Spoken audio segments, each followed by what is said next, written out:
Hi friends, welcome back to my channel Yummy Days with Kavitha. இன்னைக்கு ரொம்ப சூப்பரான டிஃபரண்டான ஸ்டைல்ல ஸ்டஃப்ட் எண்ணெய் கத்திரிக்காய் ரெசிபி செய்ய போறோம். ரொம்ப சூப்பரா இருக்கும். வாங்க இந்த ரெசிபி எப்படி செய்யறதுன்னு பாத்துறலாம். அதுக்கு முன்னாடி இன்னும் நீங்க நம்ம சேனலை சப்ஸ்கிரைப் பண்ணலனா சப்ஸ்கிரைப் பண்ணிக்கோங்க. கத்திரிக்காய் எடுத்துர்க்கேன். காம்பு பகுதி ஃபுல்லா கட் பண்ணிட வேண்டாம். ஒரு பாதி கட் பண்ணிடலாம். இந்த மாதிரி பாதி கட் பண்ணா போதும். இத நல்லா கழுவி எடுத்துக்கிறேன். ரெண்டா கட் பண்ணிக்கலாம். இந்த மாதிரி இந்த மாதிரி இப்போ இதுக்குள்ளார வைக்கிறதுக்கு ஒரு ஸ்டஃபிங் ரெடி பண்ணிடலாம். மல்லித்தூள் 1 ஸ்பூன், மிளகாய் தூள் 2 ஸ்பூன் சேர்த்துக்கிறேன், மஞ்சள் தூள் ஒரு 1/4 ஸ்பூன், உப்பு வந்து 1 ஸ்பூன் சேர்த்துக்கிறேன். இதெல்லாம் நல்லா கலந்து விட்டுக்கலாம். கலந்துட்டு கத்திரிக்காய் இப்படி ஓப்பன் பண்ணிட்டு இந்த மாதிரி உள்ள ஸ்டஃப் பண்ணிடுங்க. கொஞ்சமாக சேர்த்தா போதும். இந்த மசாலா வேஸ்ட் கிடையாது. இந்த மசாலா வந்து நம்ம சமைக்கும் போது உள்ள சேர்த்துக்கலாம். 2 டேபிள் ஸ்பூன் நல்லெண்ணெய் சேர்த்துக்கலாம். நல்லெண்ணெயில செஞ்சு பாருங்க, ரொம்ப சூப்பரா இருக்கும். எண்ணெய் நல்லா காஞ்சிருச்சு. இப்போ கத்திரிக்காய் உள்ள சேர்த்துக்கலாம். 2 பக்கமும் நல்லா திருப்பி வேக வச்சிடலாம். 2 பக்கமும் நல்லா வெந்துருச்சு. இப்போ இதை எடுத்துடலாம்.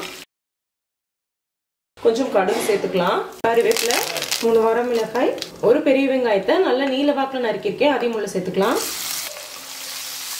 ஒரு மிக்ஸி ஜார்ல ஒரு பெரிய வெங்காயம், 5 பல்லு பூண்டு, ஒரு துண்டு இஞ்சி, ஒரு தக்காளி, இதுல நல்ல பேஸ்ட் மாதிரி அரைச்சு எடுத்துடலாம். அரைச்ச பேஸ்ட் உள்ள சேர்த்துக்கலாம். நல்லா கலந்து விட்டுடுங்க. நம்ம ஸ்டஃப் பண்றதுக்காக எடுத்து வச்சோம் இல்லைங்களா, மிளகா பொடி, மல்லிப்பொடி எல்லாம் அதெல்லாம் உள்ள சேர்த்துக்கலாம். இப்போ கொஞ்சம் உப்பு பார்த்துட்டு சேர்த்துங்க. ஏன்னா நம்ம அந்த மிளகா பொடி, மஞ்சள் தூள் எல்லாம் நம்ம சேர்த்தணும் இல்லைங்களா, அதுலயும் கொஞ்சம் உப்பு சேர்த்துருக்கோம். அதனால கொஞ்சம் பார்த்து சேர்த்துக்கோங்க. இதை நல்லா கலந்து விட்டுடலாம். நல்ல எண்ணெய் பிரிஞ்சு வந்துருச்சு. தண்ணியா ஒரு சின்ன கப்ல கொஞ்சம் புளிக்கரைசல் எடுத்திருக்கேன், உள்ள சேர்த்துக்கலாம். இதை நல்லா கலந்து விட்டுடுங்க. மிக்ஸி ஜார்ல கொஞ்சம் தண்ணி சேர்த்து அதையும் உள்ள ஊற்றிக்கலாம். இப்போ நம்ம கத்திரிக்காய்லாம் உள்ள சேர்த்துக்கலாம். ஒரு சின்ன துண்டு வெல்லம் சேர்த்துக்கலாம். வெல்லம் வந்து ஆப்ஷனல் தான், உங்களுக்கு பிடிக்கும்னா சேர்த்துக்கோங்க. ஆனால் வெல்லம் சேர்த்தும் போது இந்த உப்பு, புளிப்பு, காரம் எல்லாம் நல்லா பேலன்ஸ் ஆகி ரொம்ப சூப்பராக இருக்கும் டேஸ்ட்டு. ஒரு சின்ன துண்டு வெல்லம் சேர்த்துக்கோங்க. கொஞ்சம் கொத்தமல்லி தழை தூவிடலாம். இது நல்லா கொதிச்சு சுண்டி வரட்டும். இதை மூடி வேக வச்சிடலாம். எண்ணெய் நல்லா காஞ்சதும் பச்சை மிளகாய் உள்ள சேர்த்துக்கலாம். பச்சை மிளகாய் நல்லா பொரிஞ்சதும் ஒரு 4-5 பல்லு பூண்டை இந்த மாதிரி தட்டியிருக்கேன், அதையும் உள்ள சேர்த்துக்கலாம்.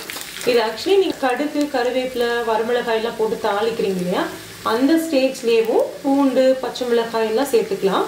சேர்த்து நீங்கள் அப்போவே கூட தாளிக்கலாம். ஆனால் இந்த மாதிரி கடைசியில் தாளிச்சு உள்ள சேர்த்துனீங்கன்னா இது நல்லா க்ரன்ச்சியாக இருக்கும், நல்லா மொறுமொறுன்னு இருக்கும், சாப்பிட்றதுக்கும் நல்லாயிருக்கும், டேஸ்ட்டும் சூப்பராக இருக்கும்.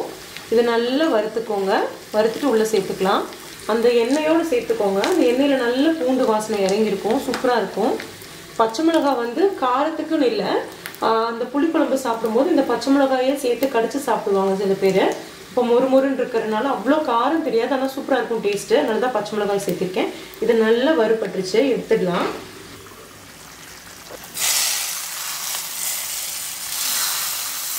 இது நல்லா கலந்து விட்டுடுங்க.